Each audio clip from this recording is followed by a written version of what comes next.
आप इसको enough quantity में बना के एयर टाइट जार में रख लें। एक हफ्ता तो ये कुछ नहीं कहती। एक हफ्ते के बाद आप इसको बेशक फ्रिज में रख लें। आपकी दालों के अंदर मॉइस्चर नहीं होना चाहिए।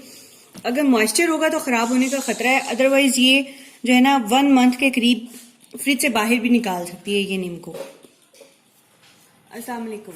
उम्मीद है आप सब खैरियत से होंगे। अल्लाह ताला आप सबको अपने हिफ्ज़ो अमान में रखे और ज़िंदगी के नशीबो फराज में कामयाबियां अता करे। तो आजकल आप सारे घर पे हैं, माएँ भी घर पे हैं। तो आज की वीडियो जो है मैं आपके लिए, ये भी एक प्रोटीन रेसिपी है, बल्कि रिच इन प्रोटीन रेसिपी है। आप मार्केट से नीमको लेके खाते हैं, तो आज हम घर पे मुख्तलिफ दालों की या बीन्स की हम नीमको बनाएंगे। और सबसे अच्छी बात इसमें ये है कि ये फुल ऑफ प्रोटीन है, ये लेस देन कार्बोहाइड्रेट है और हेल्दी है। साफ सुथरे इंग्रेडिएंट हैं। आपको पता है आप क्या खिला रहे हैं अपने बच्चों को। और जो नॉन हेल्दी मटेरियल है वो हम इसमें से निकाल देंगे। वो नॉन हेल्दी क्या है वो मैं आपको बताऊंगी। तो इसके लिए मैं ले रही हूँ सफेद लोबिया।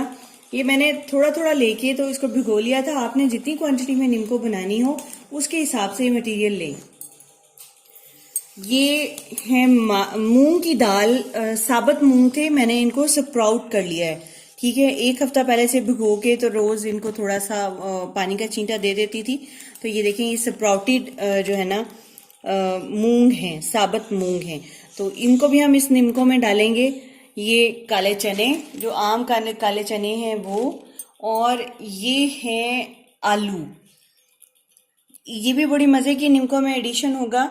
आलूओं को लेके मैंने इनको कश कर लिया है, जो नॉर्मल कश के साइज होता है वहां से मैंने इनको कश कर लिया है।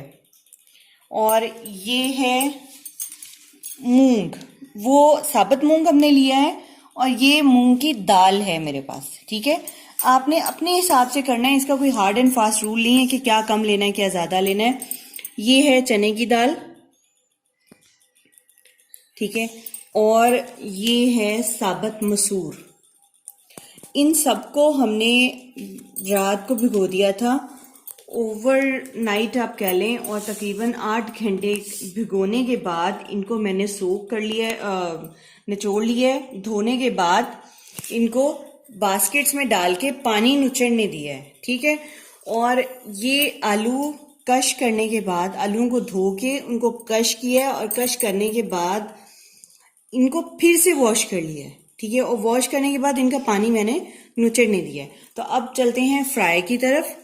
तो सबसे पहले जो है ना वो हम क्या फ्राई करें, चले चने की दाल से स्टार्ट करते हैं। फ्राई करने के लिए आपको जो भी बर्तन चाहिए वो डीप फ्राई हम इसको करेंगे। तो मैं इसके अंदर दाल डाल दूंगी। ये देखिए, ऑयल मेरा प्री हीटेड था।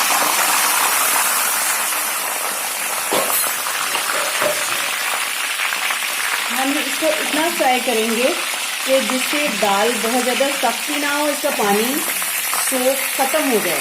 ठीक है, इसके अंदर से। और उसकी निशानी ये होगी कि ये जो है ना दाल, बबल जो है वो कम हो जाएंगे बनना। ये देखें, अभी दाल हुई नहीं है, मैं सिर्फ आपको चेक कराने लगी हूँ कि देखें ये अच्छी तरह भिगोई हुई थी, सोख की हुई। तो ये देखें, ये प्रेस करने से ज़रा सा भी हमने इसको फ्राई किया तो प्रेस करने से ये गल गई है। मतलब नज़र आ रही है कि ये गल गई है। अभी जस्ट हम इसको फ्राई करेंगे और इसका पानी खुश्क होने तक। तो अभी बबल बन रहे हैं इसके अंदर। तो ऑलमोस्ट ये जो है ना फ्राई हो चुकी है। चेक करते हैं। हाँ जी, बिल्कुल बड़ी क्रंची सी लुक आ रही है। ठीक है, थोड़ा सा हल्का सा इसको और फ्राई करेंगे और फिर निकाल लेंगे।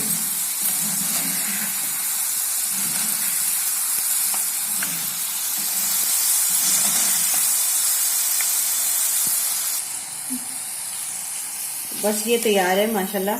इसका ऑयल जो है ना वो इसको इसी तरह से निचोड़ लेंगे। मैं ये स्ट्रेनर इसीलिए यूज कर रही हूँ ताकि मुझे अलग से ऑयल को ड्रेन ना करना पड़े। ये देखिए, इसी स्टेज पे ही हम इसका कर लेंगे और इसको ट्रे में निकालेंगे। अब जो है ना हम डालने लगे हैं साबुत मसूर।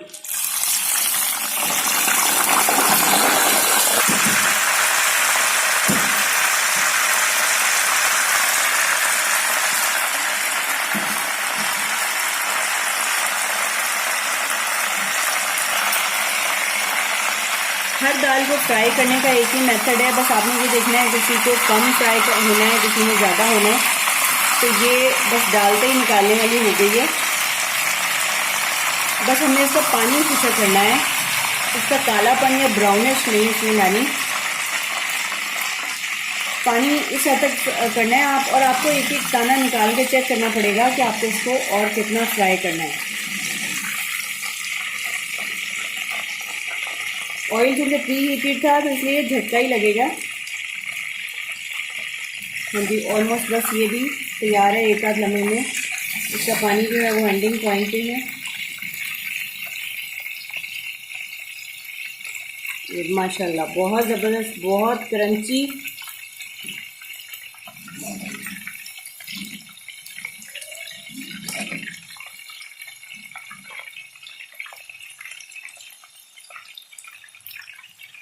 बस इसको भी हम निकाल लेंगे अब इसी तरह से जैसे हमने इसको किया था।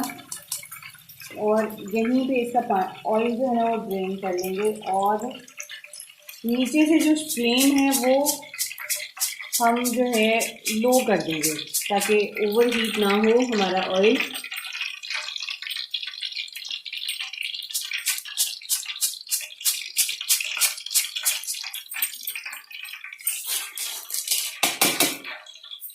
अब इसके अंदर हम ऐड करने जा रहे हैं मूंग की दाल।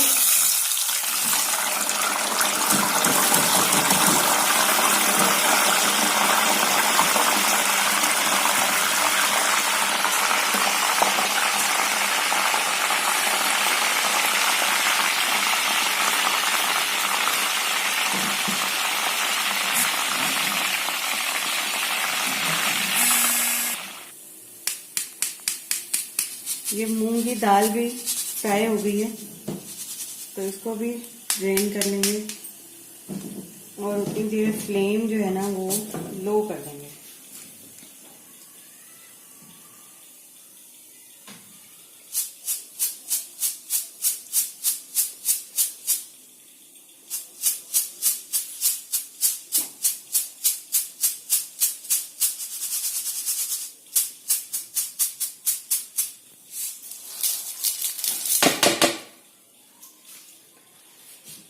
अब बारी है वाइट बीन या सफ़ेद लोबिया।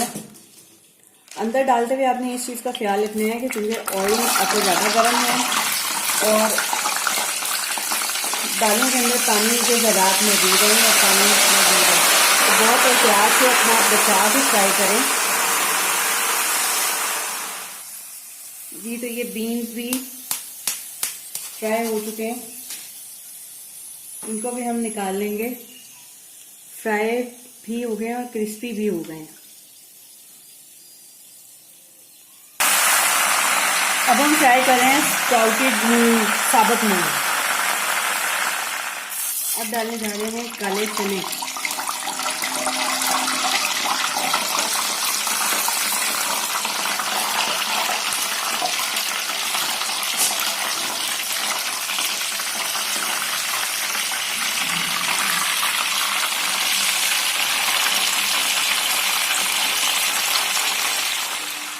अब हम डालने जा रहे हैं इसमें क्रश किए हुए आलू। तो ये भी 2 स्टेप में होंगे क्योंकि आलू ज़्यादा है। मैं आलू जो है वो ज़्यादा ऐड कर रही हूँ, बल्कि इसको तो हम वैसे ही फ्राई कर सकते हैं। हाँ, इस तरह ज़्यादा अच्छे फ्राई होंगे, बाद में स्ट्रेनर में निकाल लेंगे।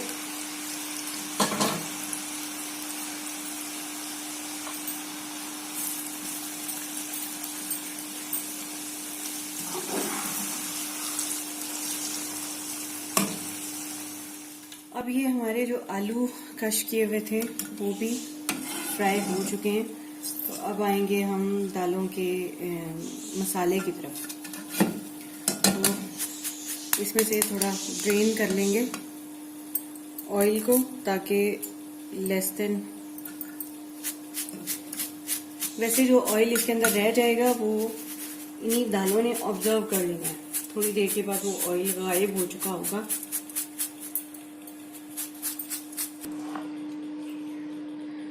तो अब आते हैं इनके मसालों की तरफ। मसालों में मैं यूज़ करने वाली हूँ नमक, ये है धनिया और पुदीना, ड्राइड पुदीना और मेथी। ये कसूरी मेथी नहीं है, ये मैंने घर में ही ड्राई की हुई है मेथी। और ये है काली मिर्च और ये है सुरख मिर्च।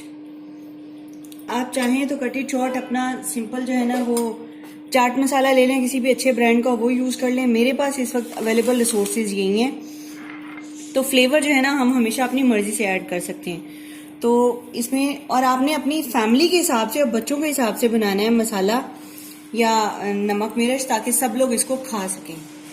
तो 1 चम्मच मैं डाल रही हूँ इसमें सुरख मिर्च। मिक्स करने के बाद फिर देखेंगे और हमने क्या करना है। 1 ही चम्मच मैं इसमें डालने वाली हूँ सफ़ेद नमक और तकरीबन आधी चम्मच जो है ना वो काली मिर्च, ब्लैक पेपर पिसी हुई, ठीक है।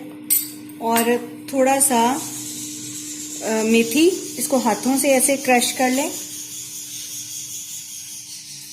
और फिर जो है ना इसके अंदर इस तरह से इसको ऐड कर दें, ठीक है। ड्राइड पुदीना इसी तरह से। अब हम इनको मिक्स करेंगे। अब इसको मिक्स करेंगे इस तरह से कि इक्वल जो है ना वो नमक और मिर्च और सब चीज़ें जो है ना इसके ऊपर बैलेंस हो जाएं। जो इसकी ख़ास बात है वो ये कि आपने सफाई से इसको यूज़ किया है, दालें धुली हुई हैं, साफ़ हैं और इसके अंदर कोई भी प्रिजर्विंग एजेंट नहीं है, कोई सिट्रिक एसिड नहीं है किसी तरह का, कोई टार्टरी नहीं है। आमतौर पे चाट मसालों में अमचूर यूज़ होता है, ठीक है। तो वो मोस्टली मैं अमचूर को ड्राई करके, आम जब सीज़न में होते हैं उसको ड्राई करके पीस के रख लेती हूँ किसी जार में। तो अब वो ख़त्म हुआ है और मैं मार्केट से इसलिए नहीं लाई कि नया सीज़न अब आने वाला है। तो नमक मिर्च या चाट मसाला आपने अपने टेस्ट के अकॉर्डिंगली लेना है और इसको इस तरह से अच्छी तरह से बैलेंस कर लेना है। तो अगर हम बात कर लें इसकी न्यूट्रिशनल वैल्यू की, तो आलू जो हैं वो मैंने इसमें इसलिए डाले हैं कि वो लेस देन कार्बोहाइड्रेट हैं, वो इसकी क्वांटिटी को इन्हेंस कर देंगे। और आजकल आपके बच्चे घर पे हैं तो उन्हें सर्विंग एजेंट नहीं है, लेस देन कार्बोहाइड्रेट है, रिच इन प्रोटीन है। और अगर आप बीपी के पेशेंट हैं तो इसके अंदर नमक मत डालें, इसको वैसे ही खाएं। उसके लिए भी इसका जो है ना वो टेस्ट इसका अपना इटसेल्फ सारी दालों का मिक्स होके बहुत अमेजिंग है।